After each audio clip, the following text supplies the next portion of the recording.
So, the do's and don'ts of curly hair. Never ever brush curly hair.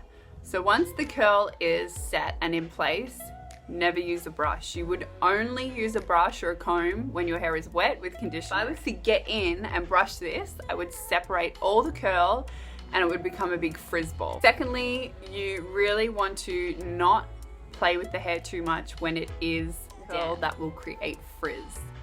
So do not touch hair while it's damp, allow it to dry and then go in and like separate it. And thirdly, use the right products, because products lock in moisture. Products help lock in the curl and they create volume and structure and help with the frizziness and just help with the foundation of the curly hair. Key to be using products that don't have a silicone base in them, that doesn't have all the petrochemicals that weigh the curl down. So a lot of the time we'll be using things like argan oil and Moroccan oil, defrizz things, and what they're actually doing is they're creating a plastic coating on the hair, and it's gonna, over time, it's going to weigh the curl down and not allow it to be curly, because it will be too soft pretty much. So it like softens the hair and it creates a weight in it. A lot of those oils are really, really bad for the hair. If you're a shampooer, start cutting back. I shampoo my hair every like 5 months, like with actual shampoo, and because we're conditioned to shampoo weekly, conditioned to shampoo every couple of days. Matter of like reprogramming the brain, reprogramming the way that you do things. But once you start to not shampoo as much, you'll realize that your natural oils become a part of like the product. So your hair can curl a lot better. So what I recommend, because it's like a weaning off kind of process, is if you're a like every couple of days shampooer, drop it back to once a week. And so what you'll find in this process is hair won't overproduce oil, which is what shampooing can do to the hair. It can overstimulate the oil glands and you're just gonna constantly be producing like a lot of oil. Every couple of days, so let's say you've brought it back to shampoo every Sunday, for instance. In between that, every like 2 to 3 days, I get in the shower and I use conditioner as my shampoo.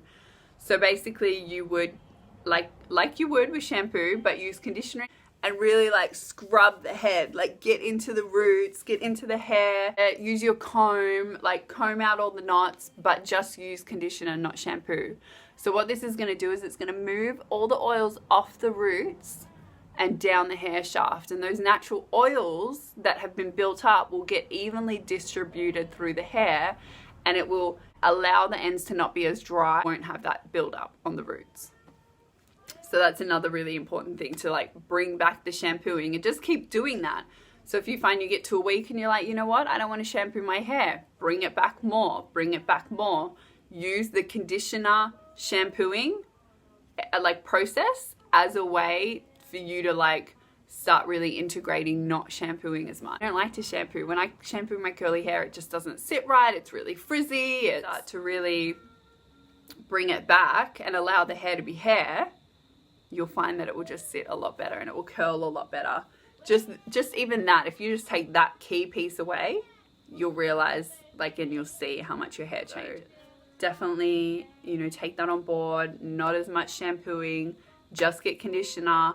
Make sure it's not a silicone petrochemical based conditioner, because it will coat the hair and it will create weight in the hair and it will like bring the curls down and it won't sit properly. In the right kind of products that don't weigh the hair down, that's like ultimate for curly hair. Because if we have too much weight, the curls get flat and it just doesn't sit right. And over time, using petrochemical based products will dry out the ends even more, and it just becomes really unhealthy. So I've put a link down below in like what I use in my hair. I only use Quaba. It's a Melbourne based company. It's all natural, petrochemical free, family run business, and I really like, it's the only product that I found that works for my curly hair, because it's weightless and it allows the hair to be hair, and it's infused with essential oils, and it's really beautiful. Like, you feel good using it and you know it's doing your hair good. So definitely get onto that. Drying, I don't ever really use a hairdryer. today I have just to show you guys what I would do with a hairdryer, but I prefer to let my hair dry natural and then, you know, whoosh it up, boom it up, like if I feel like I want it a bit bigger. So this is like the look, and that's like the curls, and yeah, there you go. So I hope that helps. Curly hair needs moisture, lock it in, and there you go. Thanks for tuning in. I hope you all gained something from that. Send me any messages if there are any other questions that you have.